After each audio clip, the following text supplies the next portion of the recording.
Newport Beach Elementary charter. And Shenandoah Middle School down in Miami, a peak gust of 47 miles per hour, and that storm is still a long way away. So what's it going to mean for the East Coast? Well, first of all, of course, this is up until tomorrow night. So this is before landfall, the 9 to 12-foot swells up and down Florida's East Coast. That, of course, is going to create quite a storm surge. Secondarily, the squalls, the very strong thunderstorms, the possibility for tornadoes that will come on shore before the storm makes landfall. Obviously, very dangerous, and that's just before the hurricane force winds come on shore. Meanwhile, very quickly, oh, by the way, Ivan, a tropical storm out in the central Atlantic, moving westward, expected to get to Category 2 status in the next 5 days and move into the Caribbean. Here we go again. The tropics is very active. If Hurricane Francis isn't enough for us, we now have Tropical Storm Ivan. It's headed toward the Caribbean Sea, so here you can see the Lesser Antilles, the islands there. This is now a Category 2 hurricane. Meanwhile, we're just kind of sitting pretty. We're going to see some sunshine for the next few days. Looks really nice out there, so enjoy it while we can, right? Because we do have Ivan.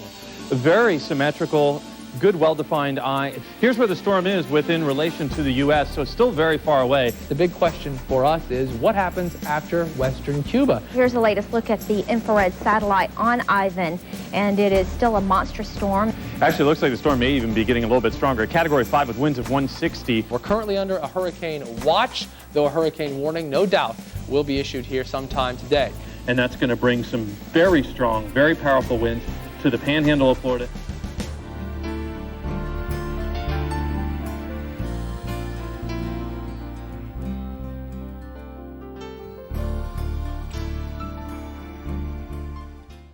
All right, here's the plan. We're starting right at this moment with continuous coverage of the hurricane. I would, at this moment, I think we're experiencing the calm before the storm because it's still relatively nice outside. Right. Regardless, it's going to be a major storm event, and we all need to be prepared, and we are here to help you do that. Yeah, absolutely, and that includes evacuation routes.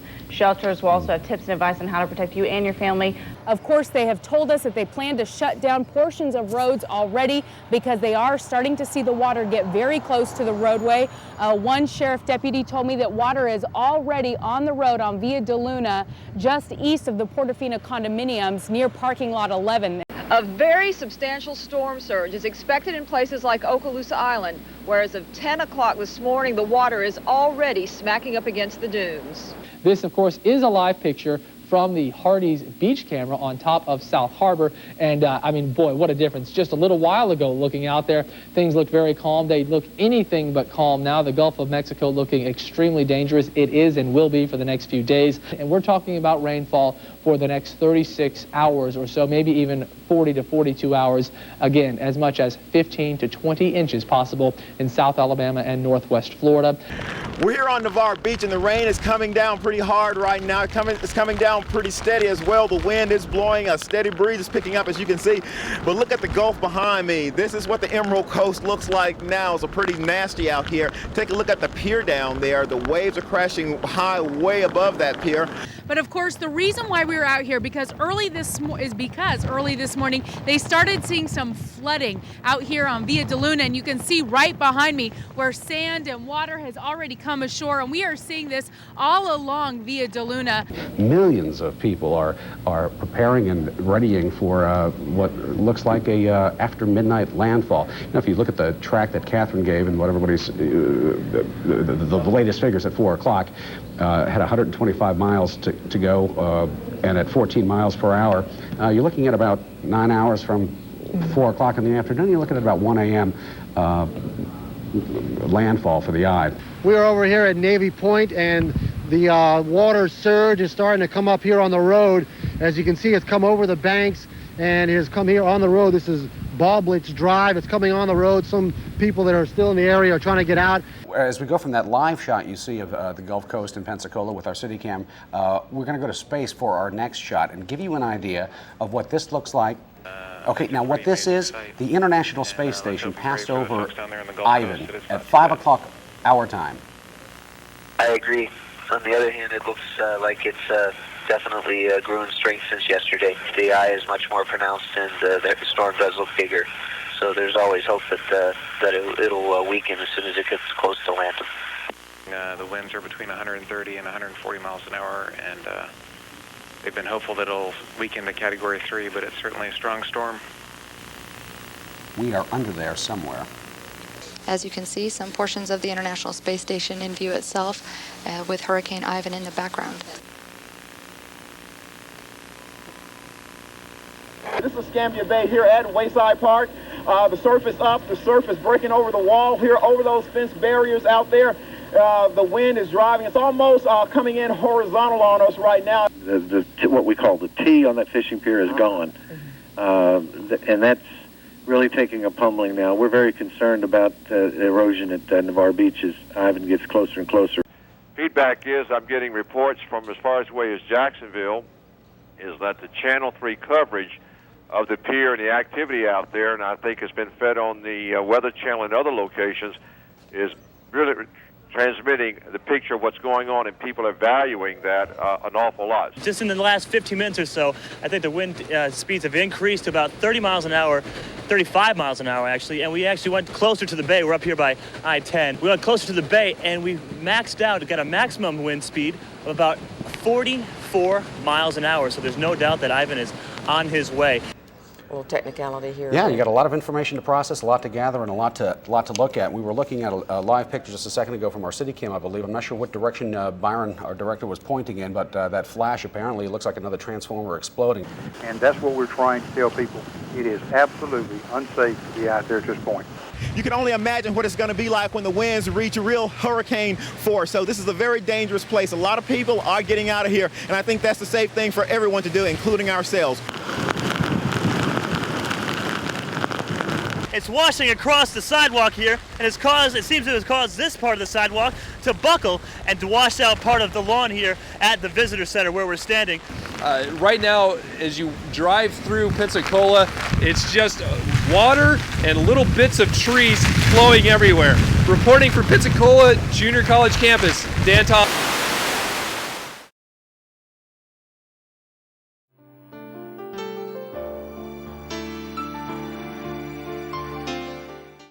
And Dan Thomas has a few storm stories to tell as well. What have you seen? Well, we went downtown right at daylight as soon as we could reasonably get out of the station after the storm had hit. This home was just an amazing story. A lady got out of it around 1 a.m. She sought shelter in her car, her and her grandson. She ended up surviving without a scratch. Then the whole house started rocking. The whole house started rocking and shaking. I said, Mom, we got to go. And by the time I come through the kitchen, the top went off, and here come one of them by the side down on my head. I just pushed it back, and we came on out the house. So we made it out to the car, and it was 1:30, and we stayed in the car until 7 o'clock this morning.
During your talk with Dan, we're just rolling more and more video of the amazing situation The site that we of live the in. Marina Oyster Barn, Yeah. I think that's one of the most compelling for me.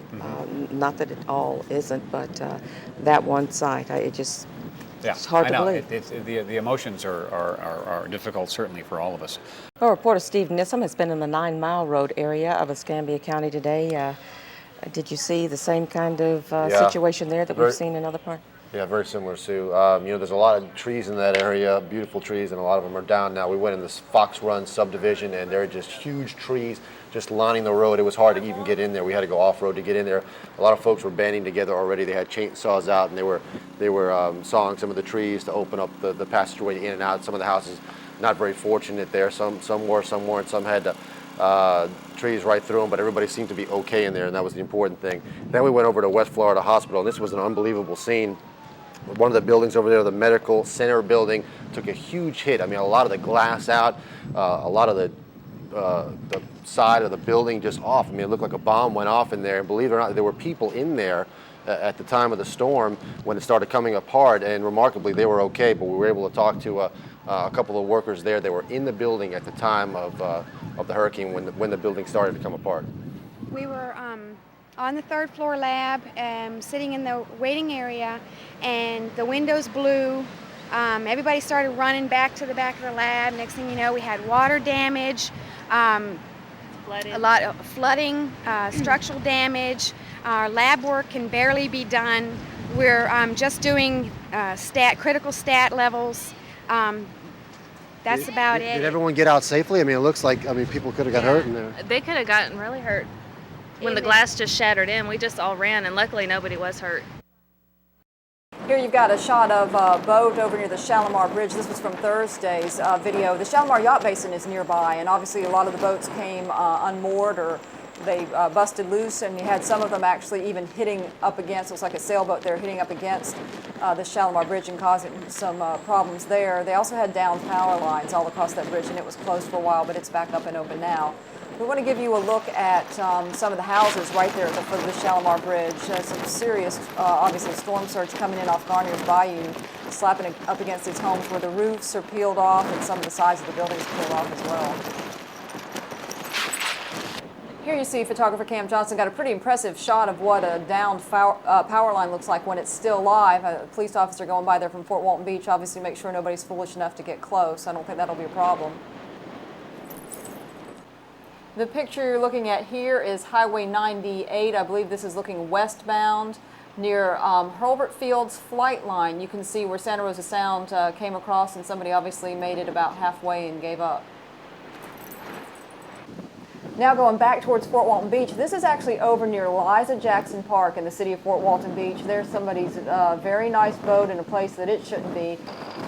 Further down the island, heading towards Destin, this is the south side heading towards Destin. There's the Gulfarium, the Okaloosa Island Gulfarium.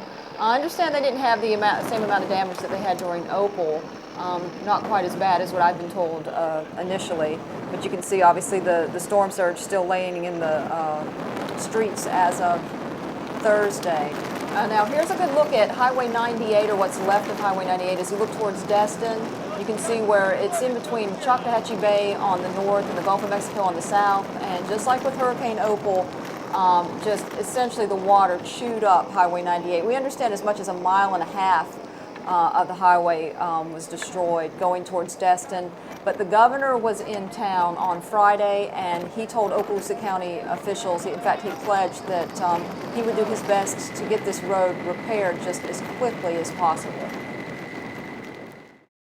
Channel 3's Andrew McIntosh was allowed access so viewers could get a chance to see exactly what Ivan did to Gulf Breeze. And a lot of people, again, because they can't get to their homes, are wanting to know what it looks like. This is actually the Bob Sykes Bridge. As you can see, right at the foot of the bridge on the Gulf Breeze side, there is a gaping hole caused, of course, by Hurricane Ivan. This is right outside, right off the Bob Sykes Bridge, near the Sun Chase apartments. Debris, cars, everything just scattered throughout the area. A propane tank from the beach was right there across the street from that apartment. As you can see, windows blown out and a lot of damage there. Here is a couple of the houses in the Gulf Breeze area. As you can see, a lot of debris, a lot of trees scattered. Flooding, those near in the low-lying areas on the Gulf are basically in the Gulf now. A lot of flooding. Luckily, a lot of those houses are elevated. This is the Am South Bank in Gulf Breeze, completely destroyed. Apparently, a sign went through there, and the winds got in and just blew it apart. Unbelievable.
Channel 3's Sarah Baumgardner is in the newsroom with those details. Sarah?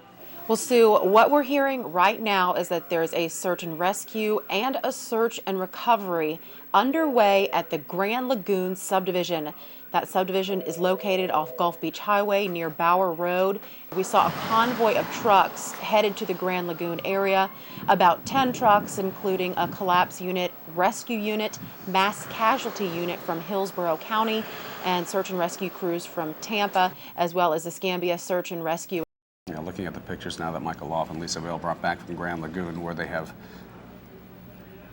a number of victims have been recovered so far, but the search is not nearly complete, and some of the utter devastation of some of the homes there.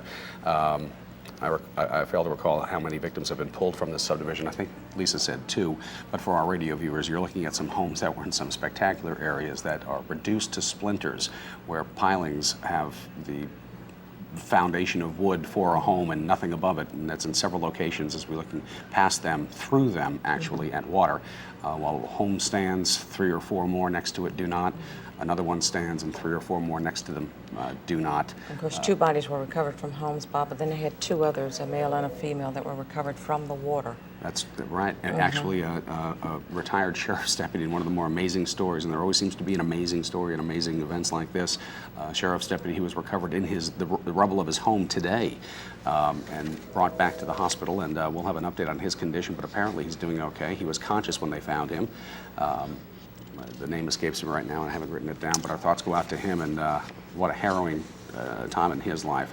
Looking at some of the inland flooding now in other parts of Grand Lagoon, where some of the houses did withstand the pounding. A golf cart, a lazy boy, completely out of place. And as people start picking effects. up this trash, one of the easiest things, I think, is to burn. And there's a lot of burning, we understand, going on out there. You were asked, encouraged, told to not burn. Consider this, if a fire starts, there's no water. It's crazy. It can lead to another disaster. Water. But some of these scenes here with the personal effects just strewn like a landfill in an area that was a posh and comfortable, luxurious area of southwest Escambia County, it looks like a landfill with some of the shots that Michael took. Bob, that deputy who was rescued out there, retired Deputy Richard Lowry is his name. Richard, congratulations. What a story you have to tell, and you've made it through the hard part, and I hope you're resting comfortably and well, and I cannot imagine looking at a partial construction of a new home. That seems to have done well. What do you see, Alan? Well, still some of those markings that Lisa was talking about, how once they search the home, they will put the spray paint to telling who came by to do the search, what they discovered. If there's a hazard. That's, some pretty good information. They have some internal codes there, but you're looking at what was once a pier that doesn't look like a home there, though. And there are a lot of people in here who are part of this, what's called the Urban Rescue Team. They're the first ones in a disaster like this. On the ground here in Escambia County, we had first on the ground 8 teams of 70 people each and 4 K-9 units. And there were more people coming in. We understand many of them are sleeping out there on the beach so that they can just go in shifts and keep the search up. I mean, and they're having to go through an awful lot of debris. Every single home, every unit out there, they've got to search. It's a job I couldn't even consider myself doing. It's got to be tough, hoping, you're looking for victims and casualties, and it's got to be terrible when you find one. Continuing to look at Grand Lagoon, if you're joining us on the radio, you wouldn't like what you would see if you were watching us on TV. Utter destruction, a home here and there, personal effects just clinging to bushes and shrubs. And it seems like the homes that were hit, Bob, are just gone. There was no half. You're absolutely right. Here. I mean, here you put these pilings there and put the home up on top of the pilings so that the water goes underneath the home. There are the pilings and the home is gone. Yeah. Probably most of that wind damage would be my guess from what I'm looking at. But you're right, it seems to be all or nothing. Of course, there are some homes that are standing, and the ones that we do see that look intact probably have suffered some damage, but it does appear, as we're looking at the sites of former homes, and there's nothing there. Nothing, nothing. You can kind of tell there was a home there, but there's nothing structurally to tell you, to indicate that, except the debris from personal effects and clothes. And that one, there was a driveway, but I didn't even see a foundation there. Some of the homes, obviously, that are not on stilts. Here's one that's standing, a couple that are standing, but you can almost see right through. Everything's blown out. Was perhaps a living room or garage, as everything inside has been blown out. This home seems to be a brick home, beautiful home at that, a shell. The garage door tilted at an awkward angle. Carpets, rugs, crates, washing machines, dryers. While that sounds redundant for the people who are watching on television, we're trying to accommodate the folks who do not have TV and are listening to us on the radio. So at the risk of being redundant with our comments, we apologize. But a kayak, too. Again, this being the area that was seeing the east side of the center of Hurricane Ivan, and where you always expect the worst damage. And it took a little bit of a jog to the right, to the east, and ended up heading toward bringing that most serious part of the storm toward Perdido Key and toward the Grand Lagoon.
we have some video from north of Escambia County right now, and we're seeing those trees that you were talking about. This is headed up towards Atmore, just like you said, just across the fields like toothpicks. Yeah, they really are. I saw lots of trees that the bark was peeled off. The tree may still be up, but the bark was peeled off. I saw a few trees that weren't leaning at least to some degree. Many trees that had their tops broken out or were down completely. There are thousands upon thousands of trees that are damaged, and of course, that takes out the power lines, and in many cases, the utility poles themselves are gone. We're looking at some of the destruction of the buildings in Milton, around in Pace. Just awesome. A home apparently there, just in rubble. Take us further north in the county and the extent of the damage in those areas. I know that in Santa Rosa County, the Santa Rosa jail lost part of its roof, and we discussed that. Give us an overview. Move us north. Well, that's another part of the problem, even in the north end of the county. Let's forget about the rivers and bayous, where we had a lot of people isolated and people lost their homes up in Mulat Bayou and up in East River and so on. We had problems with tornadoes. We had people in double wides up in the north end of the county that had some problems there. Tornadoes had near misses. We also had a lot of people that had downed trees in their houses and things like that. So it looks like there was no part of the county untouched. We have some astonishing video to show you right now. A Florida town man, that's Santa Rosa County, rode out Hurricane Ivan inside his home and shot video as his house began to flood.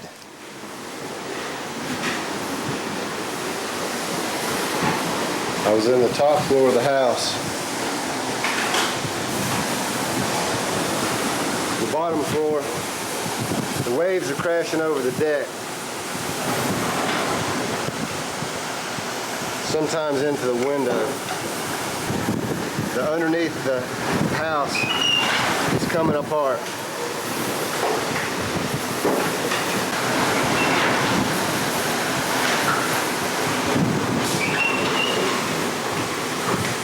The whole house is ready to let go. See outside? That's the waves coming over the deck. I'm gonna try my best to make it. I'm gonna stay with the top of the house.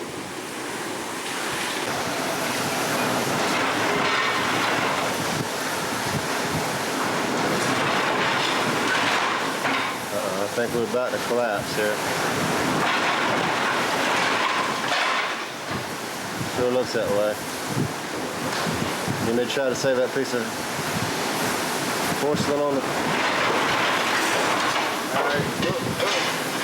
I guess we'll let that go. Oh, man. I believe I'm about to go swimming.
The old pier, popular for fishing, and you see the new pier that was built. Obviously, nobody there. It is a wasteland of people, but the buildings at Fort Pickens look like they're still standing. Chris? Yeah, there's still plenty of standing water in that section that I don't know. I'm not sure what those homes are used for or what those buildings are used for, but tourist information, historical, there's some museums there as well, information. Mostly fishermen head out there, but we see right now the perimeter of Fort Pickens, which obviously no longer used, but it's still protecting at least Fort Pickens. Standing water in there. Yeah, and you can see the storm surge has obviously gone right over, looks like the walls of Fort Pickens, because within the fort, looks like a swimming pool. It's completely full of water. Unbelievable to look at. We are now flying around the end of Fort Pickens and heading back to the east, where in the distance you will see Pensacola Beach and some of the developments. Right now we're riding right over the beach, considerably lower than the governor's tour video, and what we're seeing now is water that has obviously come over the beach. Chris has zoomed in now on what used to be Fort Pickens Road, with obviously intrusion from the sand washed over it. And it looks like we're seeing actually on the order of maybe 1 or 2 feet of sand, maybe even 3 feet in some cases of sand, now passing the ranger station once again, and the road completely covered up by sand. Occasionally we are able to see parts of the road which give us an idea of where it was, and now it looks like the road has completely washed away. And here's the big breach. It's cut in half. There's water going from the Sound to the Gulf. To the Gulf. Mm-hmm. And it's quite an expanse that... Not water you could drive a boat through, but certainly it looks like water is flowing completely from the Gulf into the San Rosa Sound. The water didn't see, from looking up there, that you could see the sand right up under it, maybe 3 feet at most from up there. But it was completely over, all the way to the other side of the bay. It looks like the road is buckled. Well, it looks like it's in pieces. Yeah, pieces would probably be a little bit better, because some of it is just gone. You could see a while, away from where the road was, pieces of the road. And it doesn't get any better as we get closer to Pensacola Beach. Lisa Bell bringing up a good point, too. This is flat as a board. There's not a dune to be found. This is a second breach coming up here. A much bigger one now. This one looks like you might be able to drive a boat through. I'm not sure. We'll get a little bit closer. And in either case, certainly not a car. So no. And I mean, what we're looking at right now, what usually is a beach or at least an island, looks to be a pass. And it looks like the tide's coming in. Have I missed the boardwalks? No, they're up ahead. Okay. They're up ahead. We've got some ways to go, a couple of miles before we reach the Fort Pickens toll station, which I don't even see there. And it almost like waves are even breaking where the road used to be. Following Fort Pickens Road, water to the left where there normally shouldn't or isn't. To the right, beach, which is substantially narrower than a few days ago. And the operative flat. It is flat as a board. Flat as a board. Dunes are gone. No sea oats. There's nothing. Nothing. Semblance of a road. The pink condos. What's the name of this condo complex? I always forget the name of the condos. I'm sure somebody in the control room is going to shout. The Beach Club. Thank you, Jack. They look. Palm Beach Club, to be specific, Jack says. All right, now we're flying down what would be Fort Pickens Road, but we're between the condos, and Chris is now zooming in on. It looks like some condos have been completely destroyed. Yeah, right here. when I looked at that, it looked like just the foundation of what was there at one time was the only thing left. Across the street from Tristan Tower. Look like many units just completely destroyed, maybe a dozen units. And I'm fixing to focus in, everybody knows where that cross sits up on that dune. Right there, when you're coming down Fort Pickens, that's the only thing left there. It's the Sans Souci right now with some roof damage as well. We're passing over that. There's no semblance of a road. We're looking at the. Do you see the cross still there? There's the cross. The cross is standing, surrounded by water, I might add.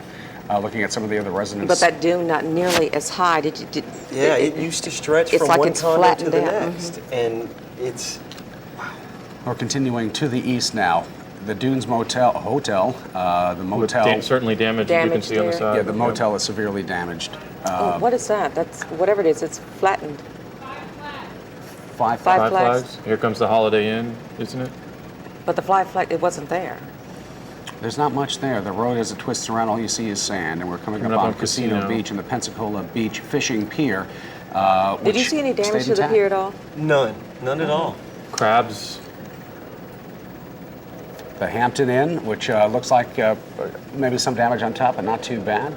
The new Hilton Garden Inn that's rising in the distance as we get closer. Of course, sand all around all of these buildings. Yeah, there is some damage on the side. I would say we're fixing to get to a part where the sand is almost up to the first floor of every building from here out. Exactly. It looks like the buildings are literally cut in half. They're half of what they used to be height-wise. all the houses that we're looking at now, the residential area of Pensacola Beach, is completely surrounded by sand, just haphazardly.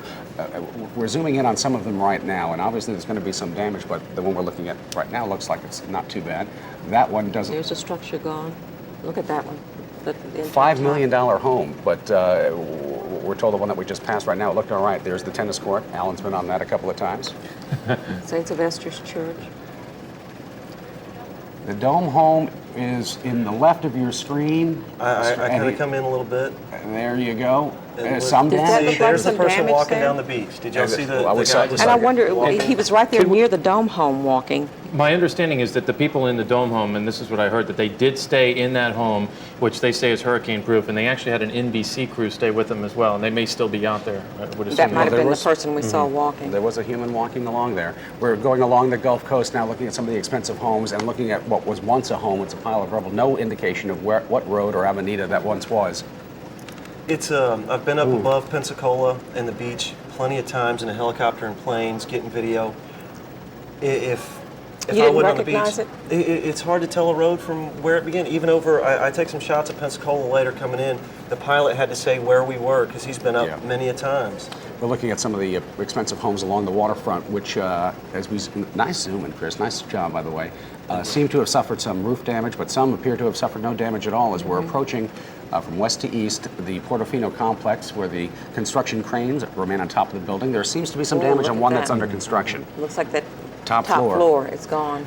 But it doesn't appear that the buildings that are complete have been damaged too much. There was some window damage in one. It was hard to tell. Could you tell, Chris? With Portofino, it looked like to be in the best shape of anything out there, and maybe because it is brand new. Some of the construction trailers have been toppled. Now we're going off to the undeveloped area of the national seashore here. Well, first off, just like you're seeing here now, overhead it all looks like white sand and water. But when you get down and it gets to eye level, you can actually tell what the severity of the damage is. You can see a blown off roof or a collapsed house from the air, but you really don't understand the total perspective of what it is until you get down to where the road is.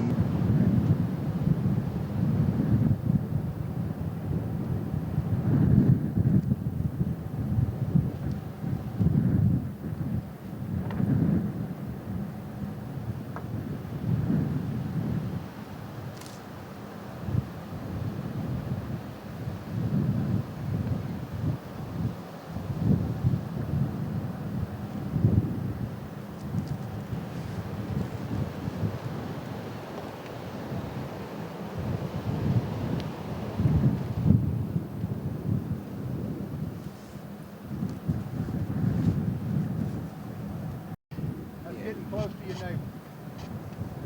Yeah, it sure is.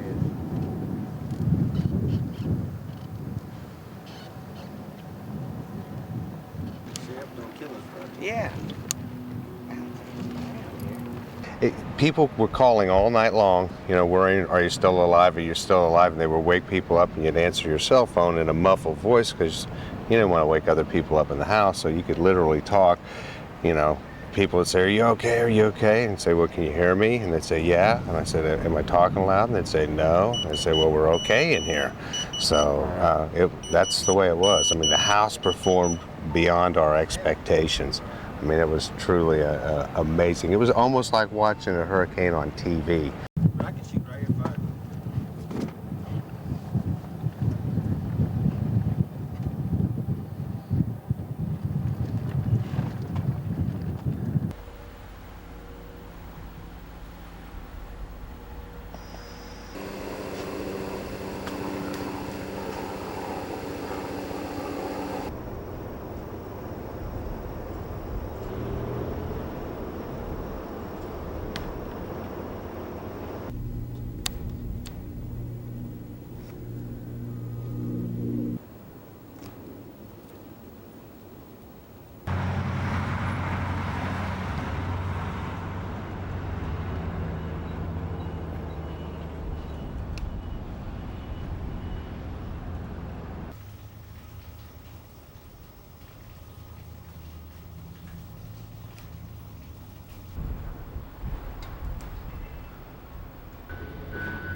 We're on the Pensacola side of this now and traversing it like so many thousands would do on a normal commute to Milton and Santa Rosa County and beyond. And it's amazing looking at that eastbound lane because the sections that still are on top of the pilings are jaggered and zigzagged across. And of course, there's the truck that's over the side. They're looking for him, the driver now, and the sections that are completely out of whack, gone, missing.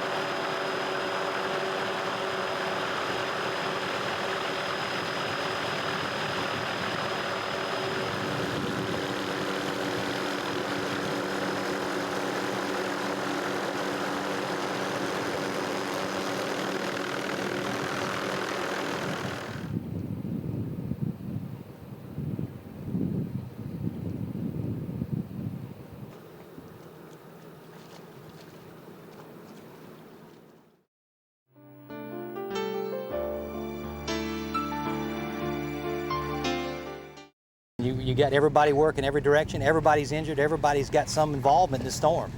And there are people everywhere helping everybody as best you can, and that's what we're trying to do. Just keep going. Community, it's the time we need one another. We need to pull into this thing together to strengthen one another. It's a time for strength. We got married right on the beach back there. That's where we were married, and you know, it's still there, and this is our house, and we'll be back.